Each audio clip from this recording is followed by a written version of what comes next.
Havakaya. Here are the day's top stories. Equities jumped to a 5-month high with Nifty above 18,000 for the first time since April. Sensex soars over 450 points. Financials, FMCG, metal stocks shine. The rupee climbs to a 5-week high on US dollar inflows.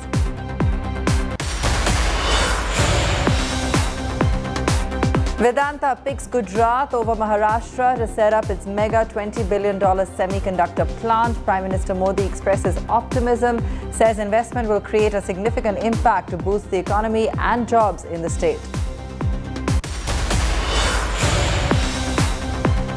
Fatal fire in Telangana, Secunderabad after short circuit in e-bike showroom. 8 dead, 16 others evacuated. Transport Ministry orders preliminary inquiry.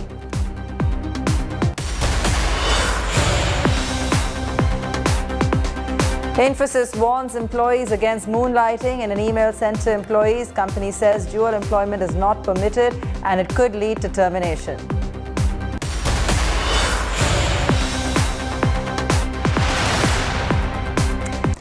It was a terrific Tuesday on Dalal Street. Markets were at a 5-month high as bulls continued to dominate Dalal Street for a 4th straight session. Sensex continued to stay above the 60,000 mark, soaring over 450 points. Nifty is back at 18,000 for the first time since April. Financials and FMCG sector led the charge today, with Nifty Bank hitting a 10-month high. Bajaj Finserv was the top Nifty gainer as the stock goes ex-split. Tata Consumer, IndusInd Bank, Britannia and Airtel were the other blue-chip gainers. On the flip side, Shree Cement, Cipla, Eicher Motors, Divi Labs and BPCL were the top Nifty laggards. Meanwhile, the rupee made some stellar gains as the dollar was on its course for the longest losing streak in a year. The rupee strengthened 37 paise to close at 79.16 against the US dollar. As Nifty reclaims Mount 18,000, will the momentum sustain? My colleague Sakshi Batra spoke to Himang Jani from Motilal Oswal to find out how much upside investors could expect. He also talks about the sectors and stocks which will lead the markets into the next leg of the rally. Help us understand, how are you looking at the scenario? Does this bull run have more legs to go? Where are the markets headed? Thank you so much for having me, Sakshi. Yes, the kind of outperformance that we are seeing both from January till now and also from July onwards till now is extremely encouraging. And what is interesting to see is that it is backed by strong data points, both in terms of earnings and this festive season that we are in. If you look at the initial indications of the growth across auto, consumer durables and whole host of things, it's pointing to the fact that we are in some sort of a revival mode. And we think that given that backdrop and the fact that flows also have started coming into India in a big way, this trend is likely to continue.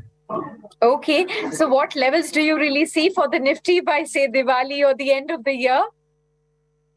I think, given that we are in a strong momentum and the data points are positive, I would definitely be positive in the market. In terms of specific levels, maybe immediate short term, we could look at around 18,500 plus. But if one has a medium to long term perspective, I think another 15% kind of an upside in the index is very much possible. Okay, so what would be your top bets now that we are approaching the festive season? You talked about consumption space, you talked about banks and the other spaces. What are your top bets at this point in time?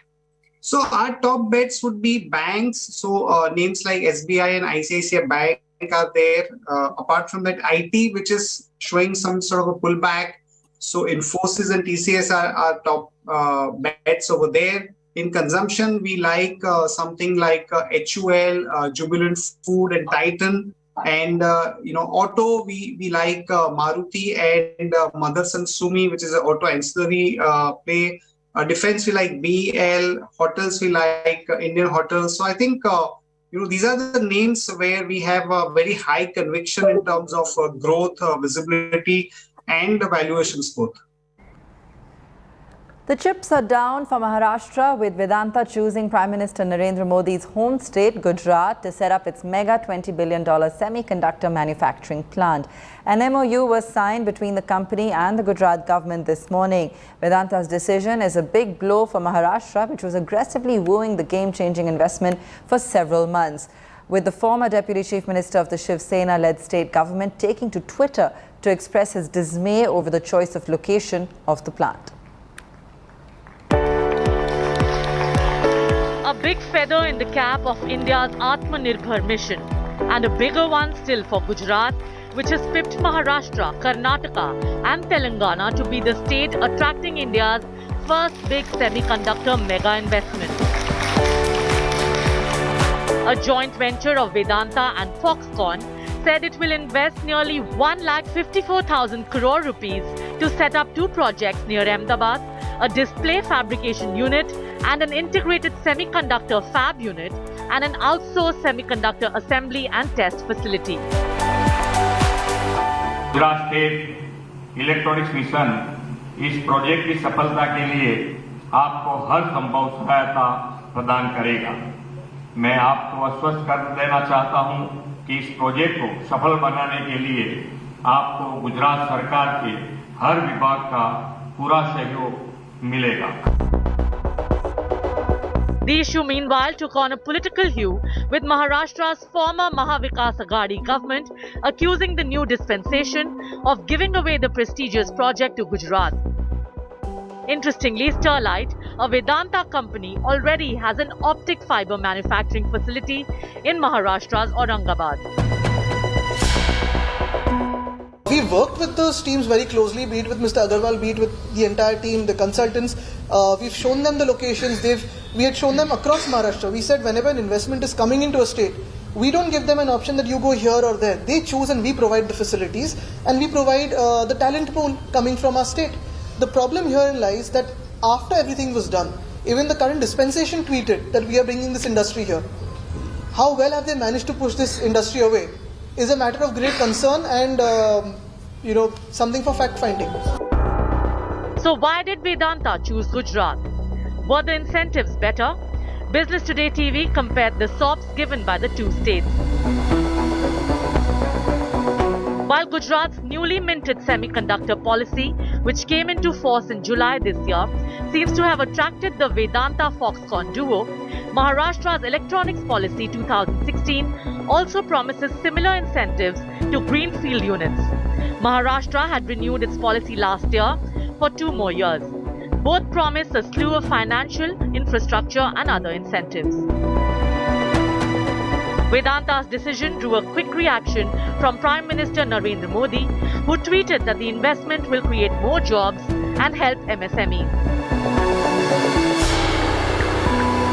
Ahmedabad में थोड़ी कंजूसी है, government में थोड़ी कंजूसी है। इस बार पहली बार मैंने देखा, दिल खोल के इन्होंने इंसेंटिव दी है, दिल खोल के इन्होंने बात की है।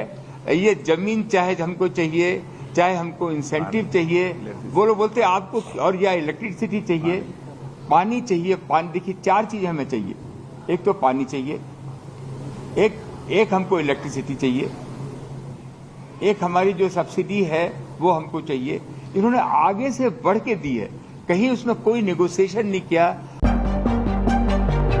The semiconductor plant announcement is big boost for Gujarat Chief Minister Bhupendra Patel, who faces assembly elections this December. Home Minister Amit Shah used the opportunity to praise the Chief Minister for completing 1 year in office and attracting big investments in the state. Bureau Report, Business Today Television. Technology as we know it today would not be imaginable without semiconductors. The know-how to manufacture semiconductors is with a select few, leading to a shortage plaguing the world during the pandemic. India is on a mission to boosting the Indian electronics industry through manufacturing semiconductors here in India. Listen in to Telecom Minister Ashwini Vaishnav on India's semiconductor mission at the Business Today India at 100 conclave. We are the vaccine manufacturing capital of the world. By when do you think we could be the chip manufacturing capital of the world? We will definitely become the chip design capital of the world. For sure we will become, because today we have close to 55,000 semiconductor design engineers working for various companies. And as part of our semiconductor program, we have brought out a design-led scheme where people, the engineers who want to try out their luck in designing semiconductor chips, they can come out, they can use common facilities which are getting developed at CDAC unit in Pune and start up their venture. If they succeed, well and good. Even if they do not succeed, there is a great ecosystem which is already there.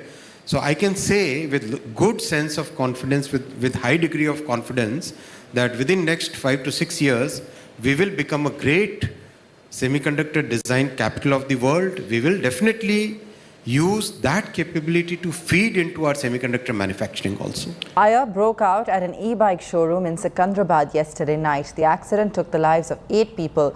According to a preliminary investigation, the electric scooters were being charged on the ground floor, which may have caused a short circuit. This has brought the limelight back on safety of electric vehicles. The Road Transport Ministry is deputing a team of experts to visit the site to identify the root cause of the incident. Chetan Bhutani joining us now. Chetan, has the government taken cognizance of this incident, and what are their plans now to address some of these concerns?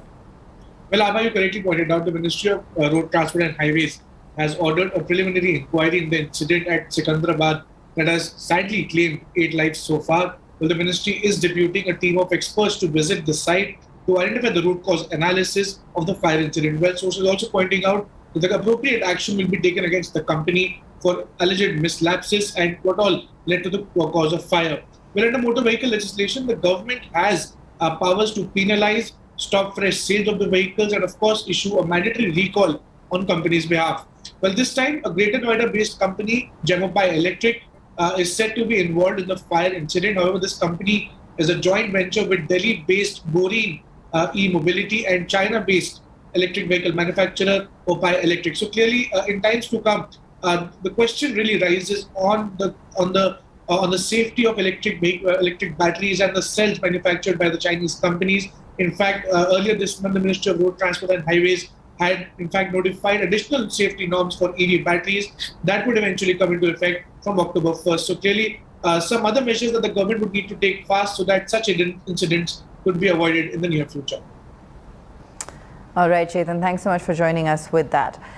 Adopting the toughest stance yet on the much-debated moonlighting issue, Infosys has forbidden its employees from taking on a second job. An email sent out by the Infosys HR department reads, and we quote, "Remember, no true timing, no moonlighting." The email text stresses on clauses of the employment contract which restrict employees from taking up secondary employment. The Infosys employee contract, Business Today TV had shown just last month, explicitly prohibits employees from taking employment in any form in other organizations without the consent of Infosys. The moonlighting debate was triggered when Wipro top honcho Rishad Premji termed the practice clean and simple cheating. India's third largest software exporter, HCL Technologies, has laid off 350 employees globally who were working on its client Microsoft's news-related products, signaling an increasingly tough business environment. The employees were informed about the same in a town hall last week. These employees were laid off from across geographies including Guatemala, Philippines and India, to name a few. The last day of work for the employees will be September 30th and they will be offered severance pay. Let's take a very quick break. More news on the other side.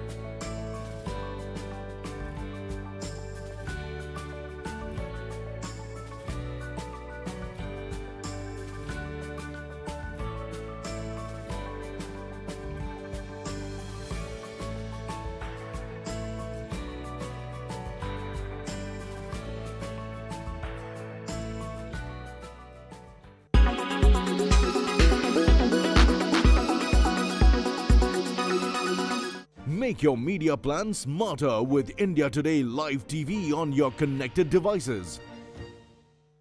Everyone's busy finding what's trending. You're busy finding out why. India Today, for those who research before reacting. Download the India Today app now. Make your media plan smarter with India Today Live TV on your connected devices.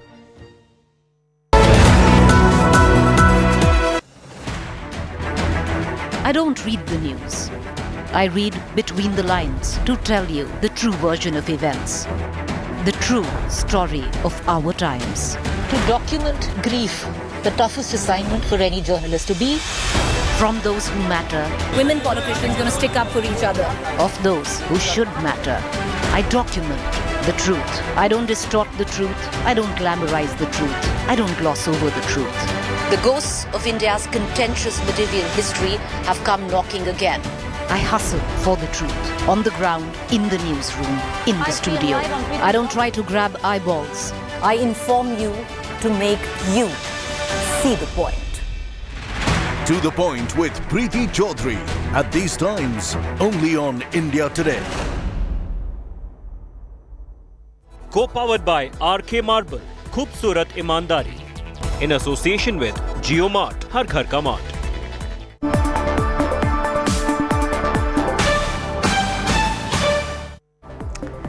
Welcome back. Making a strong pitch to boost the manufacturing sector, the Finance Minister Nirmala Sitharaman made an appeal to India Inc. at the 5th edition of the Mind Summit today. She asked Indian industry, what's stopping you? Citing that countries abroad think India is the place to be right now. If it's not sort of impertinent to say this now, I equally would want to know from the Indian industry, what is it that they are hesitant about even further? Since 2019, when I've taken charge of the finance ministry, I've been hearing, though the industry doesn't think it's conducive. All right, bring the rate down. All right, tax rate was brought down. And I keep defending industry, private sector, where even provocatively people have asked, what would you want to tell the private sector? We will do everything to get industry coming and investing here. Give PLI, we've given PLI. I want to hear from the Indian Inc. What's stopping you? When countries and industries abroad think this is the place to be in now, at this time, FDIs are coming, FPIs are coming, it's all, the stock market is so confident, the Indian retail investor believes in them. Is it like Hanuman, you don't believe in your own capacity? In your own strength, and has they got to be somebody, standing next and say, hey, you're Hanuman, do it. And who's that person who's going to tell the Hanuman? It can't certainly be the government. Is Brahmastra a hit or not? While it may be a coffee table discussion for most, for Bollywood, it's a question that could decide its future. While most trade pundits are waxing eloquent about its earnings, social media is full of questions on whether the movie is making money given the costs involved. Business Today TV crunches the Arthashastra of the Brahmastra movie. After two big banner disasters, Lal Singh Chaddha and Raksha Bandhan. The film, according to trade analyst Taran Adarsh, has earned nearly 110 crore rupees in the first 3 days of its release, much higher than what recent releases have managed. But while these earnings may be substantial, they are far from turning the film into a hit. A deep dive into the numbers explains why. Brahmastra has been primarily produced by Star Studios that has put in at least 300 crore rupees. The other parts come from Prime Focus, which contributes to the estimated 100 crore rupees of VFX. 10 crore rupees is from other investors. Adding to this are interest costs as well as promotion expenses, putting the total cost of the film at a whopping 510 to 520 crore rupees. Against this, the other side of the ledger has the producers earning an approximate 150 crore rupees through satellite and digital rights. The Hindi box office collections are expected at around 250 crore, of which about half are the producers' share. That leaves a shortfall of around 235 to 245 crores. Overseas collections could hit around 160 crore, of which producers take 40%, taking the total shortfall to around 170 to 180 crore rupees, a spectacular financial flop.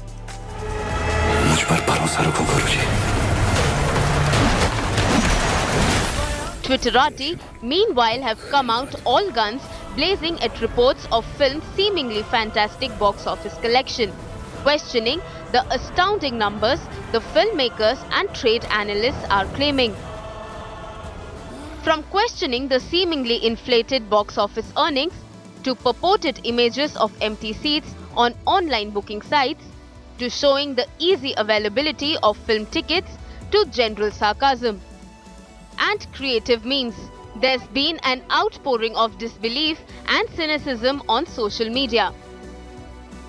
None of it good news for the struggling Hindi film industry, which not only has to contend with competition from the south, but also face the indifference of an audience whose tastes have evolved over the past 2 years. With Krishna Gopalan, Bureau Report, Business Today Television. It's a temple the Ambani family visits frequently on special occasions like birthdays and anniversaries, or even before or after a big business deal. On Monday, Mukesh Ambani was once again at the Srinathji temple in the temple town of Nathdwara in Rajasthan, as Reliance Jio prepares to begin offering high-speed 5th-generation mobile services in India.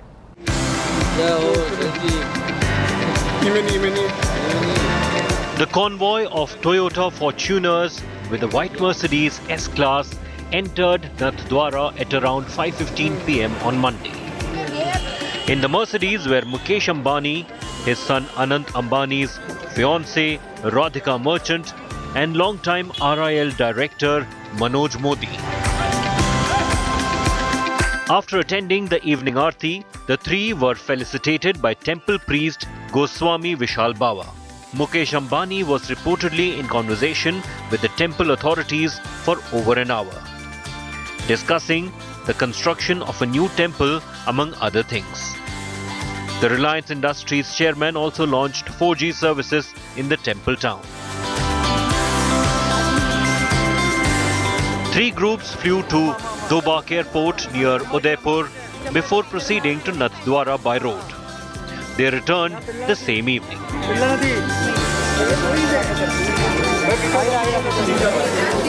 The Ambani family has been a fervent believer of Srinathji, and they often visit Nathdwara on occasions like birthdays, anniversaries, or before a big business deal.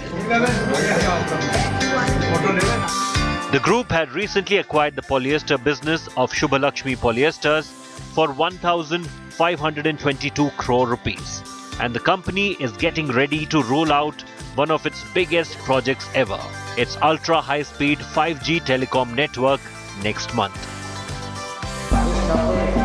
Meanwhile, Sunil Bharti Mittal, the chairman of Airtel, the other company launching 5G operations next month, has his own beliefs before major business deals. Mittal not only goes vegetarian, but also used to wear only a specific brand of shoes for crucial meetings. Bureau Report, Business Today Television. And that's where we leave it on the show tonight. Thanks so much for watching.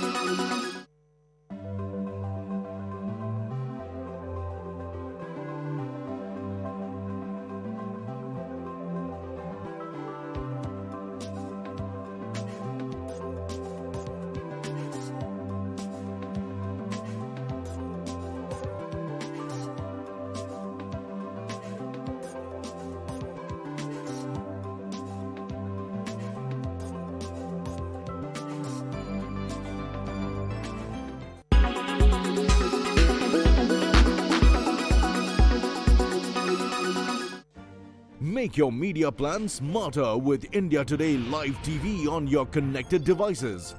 Amplify your brand with 100 million smart internet viewers. To advertise, mail us at sales@aajtak.com. Make your media plan smarter with India Today Live TV on your connected devices.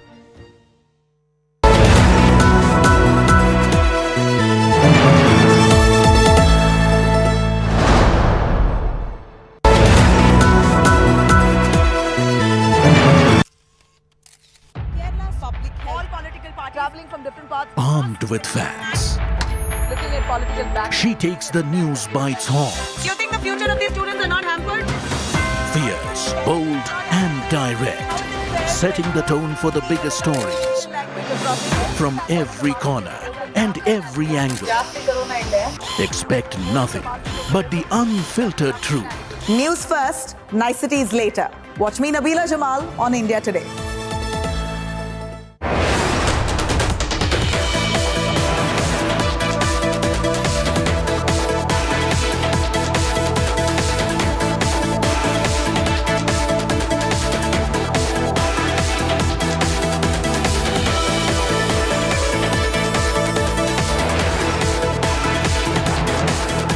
So sorry.